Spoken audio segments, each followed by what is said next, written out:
अपने ही देश में शीत युद्ध छिड़ गया है। कोई कह रहे हैं यूपी में क्या है, कोई कह रहे हैं बिहार में क्या है, कोई कह रहे हैं मुंबई में क्या है। नेहा सिंह राठौर जो कि बिहार से हैं, उन्होंने गाया कि यूपी में क्या बात, तो इस पे एकदम जंग छिड़ गया है। यूपी के बेटी बता रही हैं कि यूपी में क्या है, बिहार वाले बता रहे हैं बिहार में क्या है।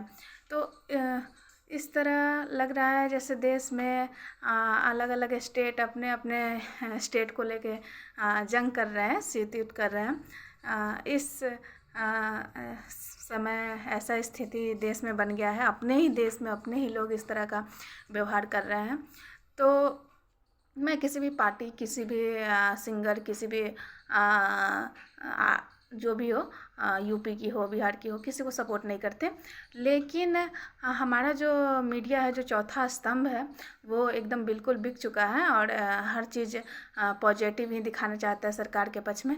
तो इस समय अगर चुनाव के समय नेहा सिंह राठौर ने गाया कि यूपी में क्या है, तो इसका मतलब ये नहीं है कि यूपी में कुछ है ही नहीं। यूपी में हाँ बहुत सारी चीज़ हैं, लेकिन जहाँ कमियां हैं उसको उजागर करना भी बहुत ज़रूरी है। इस तरह हम नहीं कह सकते कि मतलब यूपी में कुछ नहीं है, यूपी की सरकार एकदम बैठी है, इस तरह नहीं है। हर सरकार आई है, कुछ ना कुछ किया है, लेकिन कुछ ना कुछ कमियां भी अभी है जिसको उजागर करना भी बहुत ज़रूरी है। उनकी चेतना जो है उनको पहुंचाना बहुत ज़रूरी है, क्योंकि आज के लोग जो हैं एकदम उनकी चेतना मर चुकी है। तो अगर आप इस समय अगर नहीं पहुंचाते हैं तो शायद कोई सुधार ना हो जहाँ पे गलत हो रहा है। तो इस तरह हम लग रहा है जैसे अपने ही देश में अपने ही देश की बेटी से बदला लेना चाहते हैं। तो इस तरह की भाव बिल्कुल ना रखें।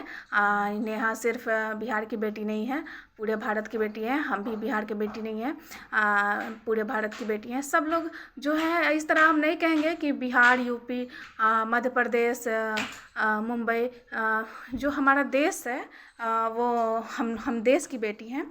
हम लोग किसी को एकदम अलग नहीं करना है। बिहार जो है देश से अलग नहीं है और न ही यूपी देश से अलग है। तो हम लोग इतने शिक्षित हो करके इस तरह का माहौल बना रहे हैं, ये बिल्कुल गलत है।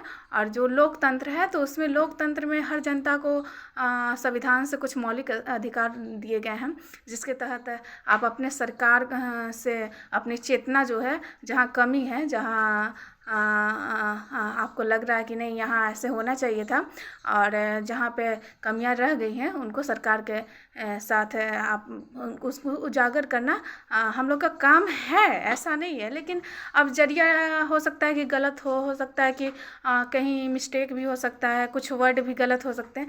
लेकिन इस तरह आप अपने ही देश की बेटी को बदनाम कर रहे हैं, अपनी ही बहन को बदनाम कर रहे हैं, तो इस तरह बदनाम करना भी गलत है। और मैं किसी को सपोर्ट नहीं करूँगी कि कौन सही है कौन गलत है, लेकिन जो हो रहा है देश में वो बिल्कुल गलत हो रहा है। एक शीत युद्ध का माहौल आ गया है देश में, अपने ही देश की बेटी के विरुद्ध इस तरह की माहौल आ रहा है। सरकार के विरुद्ध भी इस तरह खुलकर बोलना भी गलत है। सरकार, ऐसा नहीं है कि सरकार एकदम बैठी है, हर सरकार में कुछ ना कुछ कमी रह जाती है। तो ऐसे नहीं कह सकते कि ये सरकार गलत है वो सरकार सही है, ऐसे कुछ भी नहीं कर सकते। हर सरकार अपना अपना काम करने आती है। अब कुछ कमी रह गई है तो उसको उजागर करना भी जनता का ही काम है, क्योंकि मीडिया भी अब जिस हम लोग अनुमान लगाए थे कि मीडिया जो चौथा स्तंभ है जिस तरह कार्य करेगी, लेकिन वो सफल नहीं हो पा रही है। तो हम लोग को अपना जो दशा है, जो क्योंकि भारत में भारत के हर क्षेत्र अमीरी नहीं, क्षेत्र के लोग अमीर नहीं हैं। तो आप सिर्फ अमीरों की बात करना, आप सिर्फ बॉलीवुड की बात करना, ये सब कितना कर सकते हैं। तो वो उस दशा को भी दिखाना बहुत ज़रूरी है जो एक मीडियम फैमिली, एक लो फैमिली के साथ बीतती है। तो मैं किसी की पक्ष नहीं ले रही हूँ, लेकिन मुझे लगा कि ये गलत हो रहा है देश में, तो मैं ये वीडियो बना रही हूँ।